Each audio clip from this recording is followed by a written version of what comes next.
should they continue until they have finally defeated Hamas. There are all sorts of reports in the media, including in the Israeli media, that they're not going to be allowed by the United States to continue this offensive for much more than a few weeks.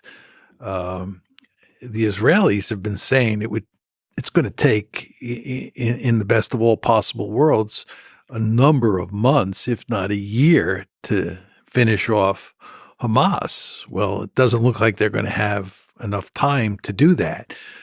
I doubt whether they can finish off Hamas even if they're given the time. I think they're going to run into fierce resistance. And when they run into fierce resistance and large numbers of Israelis going to start to die, they'll lose their appetite for this. And the Israelis, surely know at this point in time that even if they finish off Hamas, even if I'm wrong and they're able to finish off Hamas, another group is going to rise up to resist the occupation. The idea that you can use what Zeev Jabotinsky called the Iron Wall to beat the Palestinians into submission is delusional. It's just not going to happen. The Palestinians want a state of their own. They don't want to live under occupation. And there's no military solution for Israel here. There has to be a political solution. And the only viable political solution is a two-state solution. I mean, you can't go to democracy. You can't go to a situation where you give the Palestinians equal rights inside a greater Israel, in large part because there are now as many Palestinians as there are Israeli Jews. And over time, the demographic balance shifts against the Israeli Jews and in favor of the Palestinians, in which case you'll end up with a Palestinian state in greater Israel. So, democracy for all doesn't work. The Israelis, I believe, are quite interested in ethnic cleansing. I think they saw this recent set of events as an opportunity to cleanse Gaza, but that's not going to happen. The Jordanians and the Egyptians have made it clear that that's not happening. The United States has now made it clear that that's not happening.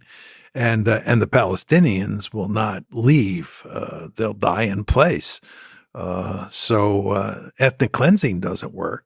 So you're really left with two alternatives, a two-state solution or a greater Israel that is effectively an apartheid state. I mean, that's what the occupation has led to. And all sorts of people have been predicting this for a long, long time. And you've now reached the point, here in the United States, if you say that Israel is an apartheid state, that's going to get you into all sorts of trouble.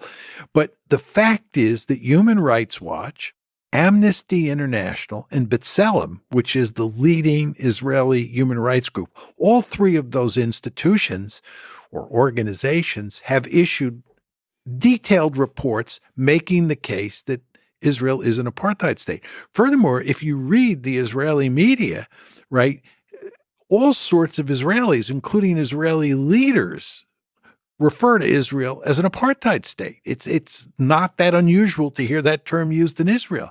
This is disastrous for Israel, in my opinion. And Steve Walt and I said this, by the way, when we wrote the Israel Lobby, that Israel is an apartheid state, which is equivalent to Israel as an occupier, is not good for Israel. And that brings us back to the two-state solution. But as you and I were talking about a few minutes ago, it's hard to see how you get a two-state solution. And the end result of this conversation is utter despair. Because the path to a two-state solution is blocked by the amount of hate that's created by civilian deaths. Well, that plus the fact that the Israeli government is filled with people who have no interest in a two-state solution. They're ideologically deeply committed to a greater Israel.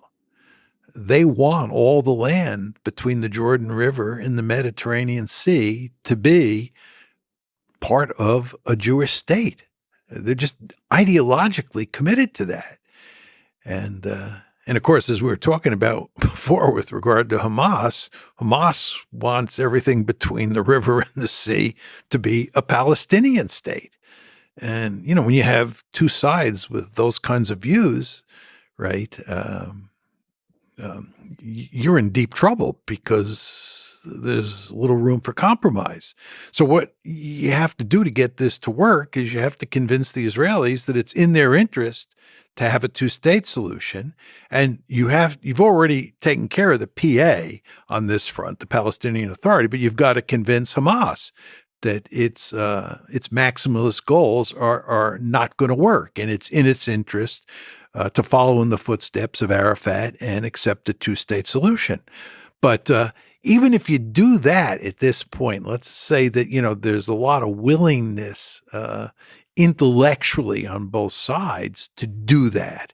The problem is that the hatred that has been fueled by this recent this ongoing conflict is so great that it's just hard to imagine how you can make a two-state solution work at this juncture. That's why I've sort of taken to saying, and I hope I'm wrong here, that on the two-state solution, that boat has sailed. It's just it's no longer possible. Well, again, I believe in leadership, and there's other parties at play here, other nations, Jordan, Saudi Arabia, other players in the Middle East that can help. That can help through a normalization of relationships and these kinds of things. There's always hope, like you said, slither of hope. Slither of hope. I think human civilization progresses forward by taking advantage of all the slithers it can get.